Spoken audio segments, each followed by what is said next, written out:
So you mean to tell me that you booked your flights, you chose your hotels, your Airbnbs, and you planned this amazing trip to Europe, and your visa gets denied?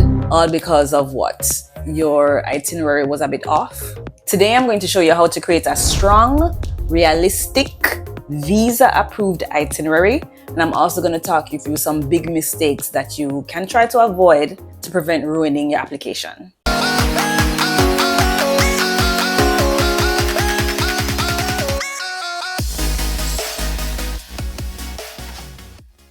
Don't be lazy when it comes to your itinerary. It's just as important as every other factor that goes into your Schengen visa application. It's not just a plan. This is one of the things that the embassy uses to verify the credibility of your trip.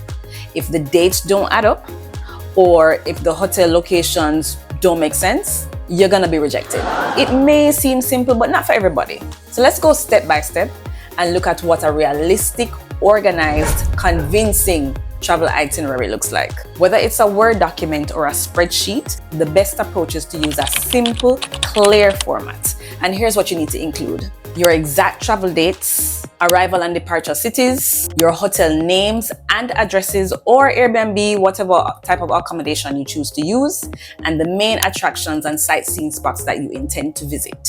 So for example, if you're going to the Netherlands and you know you need to apply at the Belgian embassy, I would have mentioned that in a previous video. If you want to know what embassy in Jamaica you need to apply at depending on the country that you're going to visit, watch the previous videos or download my free Schengen visa application guide. So if you're telling me going to the Netherlands and you're applying at the Belgian embassy, then your itinerary should show that most of your time is going to be spent at the Netherlands, or the Netherlands is where you're entering Europe. Same if you're traveling to Belgium, you're going to apply at the Belgian embassy. Again, your itinerary should show that you're spending either most of your time in Belgium or that's where you're entering Europe.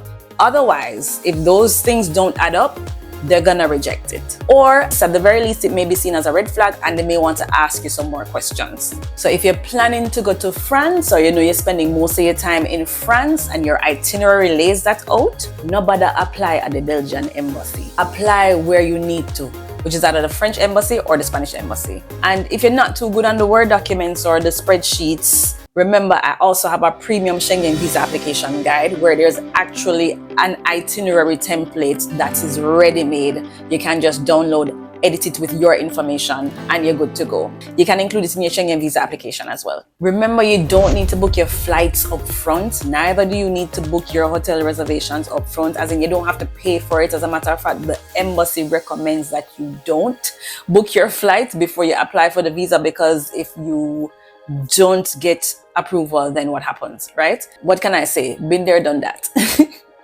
But thanks be to God, I've never been rejected. So I'm not saying don't buy your tickets before, but you don't have to, just to be on the safe side. And if you want to wait until after you get your approval for your Schengen visa, then buy your ticket, sure. But there are ways to get flight and hotel reservations without actually spending any money. So let's look at that. So to not spend any money, you can use flight reservation services. There are some travel agencies that offer that service. If you have to spend the money, you can buy refundable tickets. Ensure that whatever tickets you're purchasing, that you can cancel and get a refund, or you can make changes to your ticket after the fact in the event that you need to, especially if you're buying it way in advance. And finally, you can definitely reserve hotels without paying. There are lots of hotels that allow you to reserve the booking, and you can print or download that hotel reservation, add it to your application without having to pay for the reservation until you get to the hotel. And if you're booking Airbnbs, it's the same. They also provide that service where you don't have to pay right away. Or some Airbnbs offer a payment plan where you pay half on one date and the balance at a later date. But always look for those Airbnbs with very flexible cancellation policies. So look for the Airbnbs where you can cancel the booking the day off or the day before, or at least 48 hours before your check-in date. So really, the embassy just needs proof to validate that your trip makes sense. They're not gonna ask you for any receipts or paid tickets. If you choose to pay and provide that as proof, that is your prerogative. No issues there, as long as you know what you're doing and you make sure that whatever you've already paid for is either refundable or changeable, flexible. But the embassy is not gonna ask you for paid reservations or paid tickets, etc. They just need proof. So an unpaid reservation is just as fine.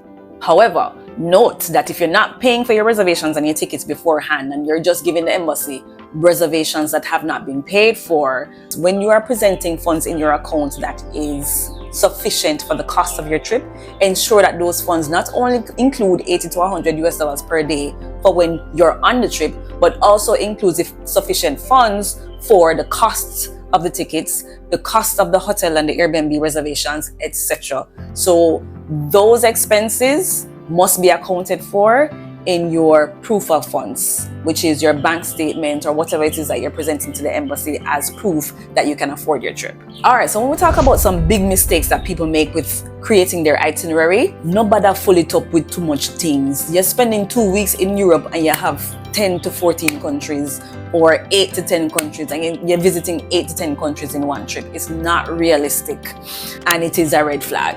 It's like you're doing too much, you're trying too hard. So don't overload your itinerary. Next up is your connections don't make sense. So you're showing connections where you land in Miami on the 18th of December and your flight from Miami to Spain is on the 17th. You know what I mean? We have to look out for these things. I have to make sure that the itinerary makes sense. And also for you personally, because these things can happen and people don't realize when they're making their bookings and so on, especially when you have connections. You have to pay keen attention to detail, whereas you have to look to see what time your flight lands in the first country and ensure you have at least 2 to 3 hours to connect to your next flight. So that's also a cautionary point for you personally, but most definitely in relation to your application and what you're presenting to the embassy, it's important that you make sure that those dates, they add up, especially when you have several connections. The last time I traveled to Europe, I had like 5 connections, but you don't need to do that, of course. You can definitely find flights that go straight to wherever you're going. If you're on a budget, like myself, you're gonna look for some ways in which you can save money, and one way to do that is to choose connecting flights, so overall the cost of the ticket is less. It's more hassle, it's more hectic, it's more tiring, but if you know, as a traveler, those are some of the sacrifices that you make. As a budget traveler, those are some of the sacrifices that you make, and I'm not rich yet, so pray for me. Next thing, you say you're traveling to Belgium and you have a hotel in the Netherlands. Make it make sense.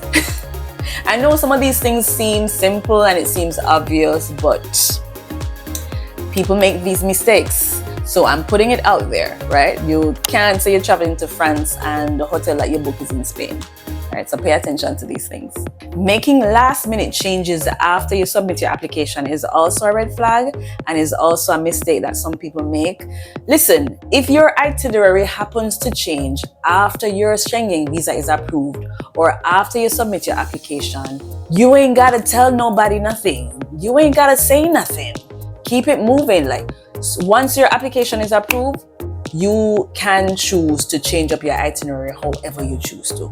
It really, as long as your itinerary is legitimate and the embassy can prove that and they're satisfied that you say where you say you're going, it makes sense, then you don't have to go back to the embassy with any and every little change in your itinerary. So if you already told the embassy that you're going from Belgium to the Netherlands to France, if you decide at the end of the day that you want to switch it up, I want to go from Netherlands to Belgium to France instead, then do that. You don't have to go back to the embassy to make that change, right? So there is room for you to change your itinerary if you choose, even after you've submitted your application and even after you've gotten your visa approved. Because at the end of the day, all they want to know is what? You're not gonna run away. That's literally all they want to know, is that you're not going to run away and not come back to your home country. So as long as your trip is legitimate and you plan to come back home, do feel free to do as you please. Roam as you please. That visa, the Schengen visa, allows you to travel to over 20 odd countries. So by all means, you can travel to any country within the region during the time that you're there, as long as you do not overstay and as long as you return to your yacht at the end of it. So again, keep it realistic. Don't overload your itinerary. I, for one, I love to travel. So when I visited Europe the first time, I traveled to like 7 different countries in the space of, I think, 2 or 3 weeks. I think it was 2 weeks. And I didn't necessarily submit that in my Schengen visa application, that I was traveling to 7 countries. When I was there, these are the countries that I decided I wanted to go to. But when you're submitting your application, try not to overload. Keep it as simple, as concise, and as realistic as possible. Now, here's a little checklist that you can use to run through your itinerary right before you submit. Ensure that your flights and your hotel accommodations match your trip dates. Be mindful of your connecting flights and ensure that you have at least, this is just a tip for you, ensure that you have at least 2 to 3 hours to connect between each of your connecting flights. Ensure that you apply through the correct embassy. Again, download my free Schengen visa application guide where I identified some popular embassies in Jamaica and what European countries they serve. That can be a guide. It's very important that you apply at the right embassy, depending on where you're traveling to. Ensure your itinerary is clear, simple, and realistic. You see how many times I say realistic, and by realistic I mean it have to make sense. And remember, once you apply, stick to the itinerary.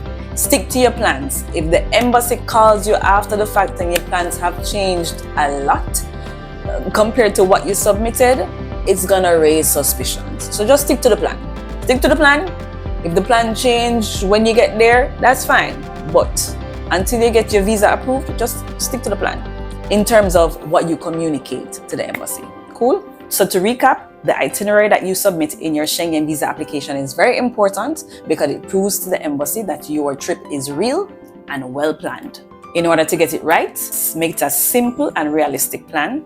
Book flights and hotels that allow you free cancellation or allow you to make changes without an additional cost. Avoid overloading your itinerary. Avoid unrealistic multi-country trips, right? Keep it simple. And finally, check all of your details before submitting. Make sure all the dates match. What's your biggest struggle with planning a travel itinerary?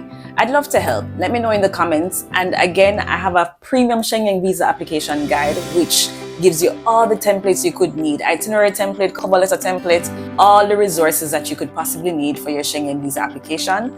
As well as there's a free Schengen visa application guide, which is just a basic guide giving you the step-by-step process of how to apply for a Schengen visa. I truly hope this helps. Leave any questions you have in the comments. Watch the other videos in the series. The links to my Schengen visa application guides are in the description and also in the pinned comments. Don't forget to subscribe before you leave. Like this video if you liked it. And until the next one, take care.